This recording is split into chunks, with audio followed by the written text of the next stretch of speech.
Sir, Sentry, kasi kanina pinag-usapan namin na parang yung pakikipag-away ng Vice Presidente kay Pangulo sa start, drama, planado. Kasi nabasa ko po na, di ba, na-activate yung VP-SPG.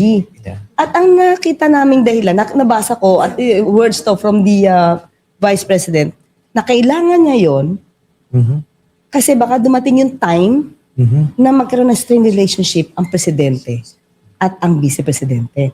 As early as June 2022, kapapanalo pa lang po.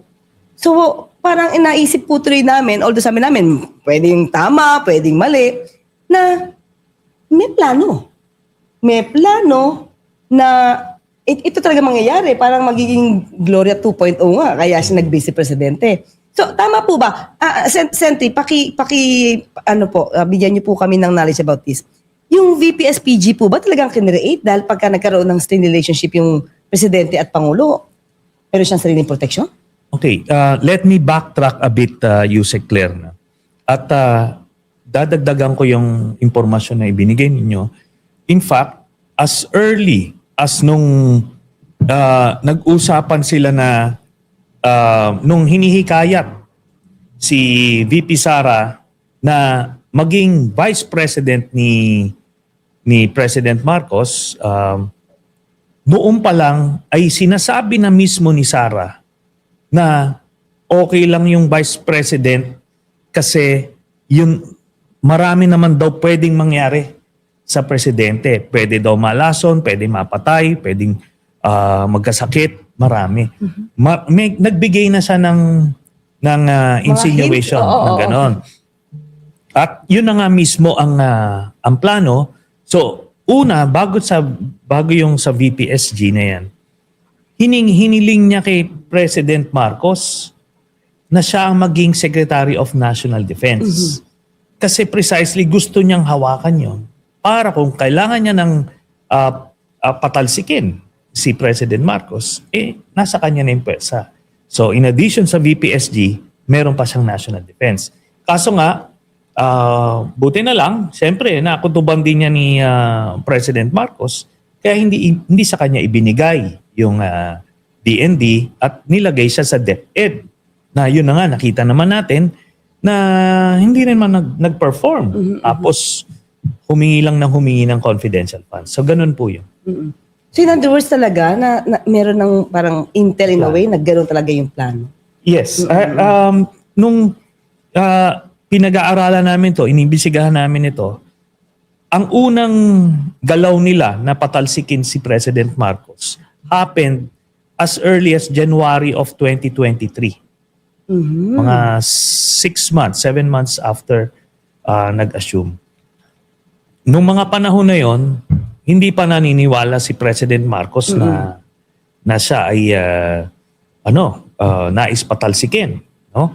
Until nagyari yung May of 2023, yung nagulat na lang tayo, 'di ba, nung dinemote si Gloria. Tapos the following day galit na galit si VP Sara na tinawag na tambaluslos si Speaker. So doon pala, naisa nilang mapatalsik si President Marcos via impeachment. So si Gloria, that time, GMA, nais patalsikin na speaker si Speaker Romualdez para siya yung uupo, tapos magpa-file sila na impeachment. So doon pa lang nila lumiwanag na talagang may plano. Kaya after that, puro paninira na kay Pangulo Marcos Jr. Kasama na yung mga issue, kung ano na mga issues binigay nila. Yun na. Sunod-sunod na yun. Gumalaw sila ulit noong October of 2023, December of 2023, tapos yung Maisog, tapos yun na yung Jonathan Morales, yung sunod-sunod yun. Then ito na, yung latest, itong pagkilo sila noong November. Grabe. Grabe. Sentry, sa tingin niyo po, yung kababanggit niyo lang, ba't kaya feel niyo, ba't hindi nagtagumpay talaga yung mga malalaking destabilization nila ngayon na malalaking tao na talaga ang kinuha nila para with Saldico, with Singson, Ano pong Sinama masasabi pa niyo? kamo yung kapatid, si Si kamukha ni Norman Mangusin. si Mangga, si Aimee. Ah. Ano pong masasabi niyo? Siguro, various factors. Unang-una, in-overestimate nila Duterte yung kanilang impluensya sa military. Ang pakiramdam nila noon, lalo na nung nandito pa si Digong, na one click lang daw pag sinabi ni Duterte na sama kayo sa akin, umaklas kayo, aaklas. Sinubukan niya yan nung October of 2023, yung nanawagan siya na i-audit nyo yung Kongreso, ganyan. Tapos, nung maisog, gano'n na. January 2024 yon. Yun naman yung nagsalita siya at nanawagan na siya. Basically, niliwanag niya na nandito na ako. Kinausap nila ang liderato ng AFP. Kinausap nila para kumalas, mag-withdraw ng support. So, in-overestimate niya, pero ang loyalty kasi ng AFP is sa Constitution at dun sa duly constituted authority, yung Commander-in-Chief, na si President Marcos. Nung nagretiro na siya as President, as Commander-in-Chief, hindi niya nabit-bit yung loyalty as he expected. So, na-overestimate niya yon. At the same time, na-underestimate din nila si President Marcos. Ina-assume nila na weak leader, na susuko lang, bibigay. So, yun ang two major factors na I think na kung bakit hindi nagtagumpay yung mga galaw na yun. Former Senator Antonio Sani Trillanes IV. Sir, para sa iyo, ikaw dati kasundalo. At ikaw yung po dating sundalo. Yung katapangan ninyo nakita ng bayan sa mga ginawa nyo pong pag-aaklas laban noon sa gobyerno. Itong si President Bongbong Marcos ba, masasabi mo ba na mahinang leader? Ang indikasyon natin dito kasi ganito. Yung sinasabi nila sigurong weak leader dahil nakita nyo siya, malumanay siya. Di ba? Hindi siya nagmumura, hindi siya nag-ano. Pero alam nyo yung desisyon na hayaan makulong si Duterte, ay ano yan? It takes a lot of guts to do that. Ando doon na tayo na hindi niya desisyon yan yung na ipakulong siya kasi ICC independent yan. But still, doon nila nakita. Asa na ngayon yung nagtangkang magpatalsik na sabi nilang strong leader, siga, at nasaan yung sinasabing weak leader.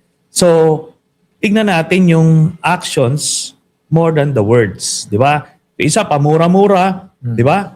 O tapos nung hinarap na sa ICC, medyo di ba? Nawala na yung tapang. Yun. Ngayon, ito rin yung sinabato at kung sino-sino pa, matapang lang pag Mamaya Sen, puntahan natin si Bato. May tanong ako Ito'y medyo nalito lang ako. Ang mga DDS kasi sinisisi si Pangulong Bongbong. Samantalang kayo yung aminado na nagpakulong kay Digong. Bakit po ba ganun? Diba kayo umamin at noon pa man marami nang nagsasabit na ipapakitang ebidensya na hahabulin nyo siya, sila, kasama si Bato, Bongo, Sara at iba pa. Pero bakit si Pangulong Bongbong po yung sinisisi nila? Kailangan kasi nilang bigyan ng rason para magalit yung mga Duterte base kay President Marcos. O, gaya nga nasabi mo, final namin to 2017 pa, gumulong ito. Hindi naman ito parang sinabi ni President Marcos na mag-issue kayo ng warrant kay Hindi ganon. Kusang nag-issue ng warrant yung ICC base sa ebidensya na kalap nila at dahil doon, dinaan sa Interpol. Ano gagawin ni President Marcos? Aarborin siya. Papatalsikin nga siya Kumbaga magde-defy ng international agreement. International agreement yan. Yung with the Interpol. Pagka merong na-issue ng red notice, tutulungan mo. Kasi tayo, tinutulungan. Ganun lang naman kasimple yon. Kaso nga, syempre, kailangan palabasin ng mga Duterte na na para magalit, kagalitan.